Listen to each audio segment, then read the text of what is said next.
Outer Banks Season 4 Part 1 has now hit Netflix and I already cannot wait for Part 2. I am so glad Outer Banks is finally back. But the end of Part 1 left us on a massive cliffhanger. We find out that JJ's dad isn't who we thought it was. We have Pope and Sarah trapped beneath a graveyard with water filling up with no escape. We have our criminals of Lightner and his crew escaping with the scroll leading to Blackbeard's treasure.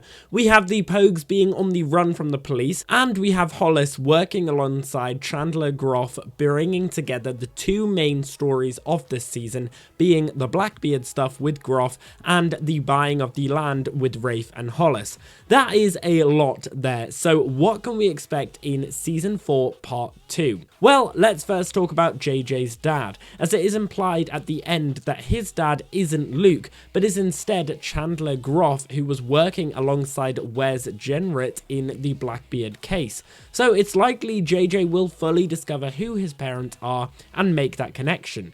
Speaking of Groff, we know he's now working alongside Hollis, and he's always seemed very suspicious.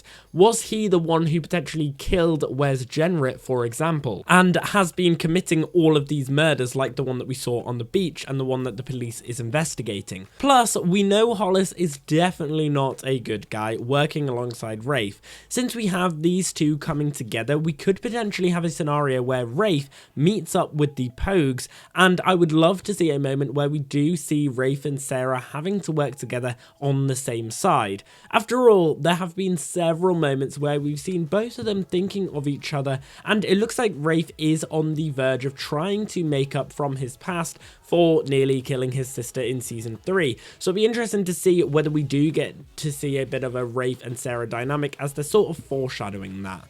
Looking further at the Jenrits, we know Larissa Jenrit, Wes's daughter, and now revealed as JJ's true mother, died of a curse. And now does that mean JJ is at risk of inheriting that same curse? Could this season potentially end with JJ dying? The showrunners have described this finale as one of the best finales of the show, and so it's going to be very hard to beat Ward and John B's dad's death at the end of Season 3, so having a main character die who's part of the Pogues surely would make it one of those great finales. It also depends on whether Season 4 is the true last season or not. The showrunners have said they want to do 4 or 5 seasons, so if this is the last season, we might see them finally find Blackbeard's treasure. Or if it isn't the last season, I reckon we could see the gang on the verge of finding the treasure and it being a cliffhanger ending rather than them actually claiming the treasure. And then we have the couples, because currently everyone is very much loved up. And that's great and all, but it doesn't create great drama. The showrunners said this statement: "We're trying to find new challenges for the couples. All the characters are happily with their significant other, so we have to find new obstacles to throw at them." And that's what really we were trying to explore. How do we keep the romance stories moving forward?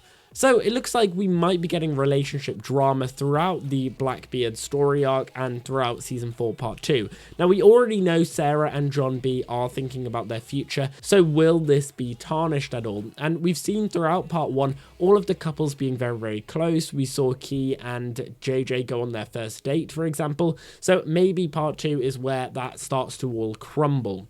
And with all of this, how will these adventures affect the Pogues family? Because Part 1 didn't really touch on them when they are some of the biggest parts of the show's history. So will Season 4 Part 2 get back in touch with Sarah's sister and mother? Are we going to get to see Key reunite with her parents and see her parents recognize her again?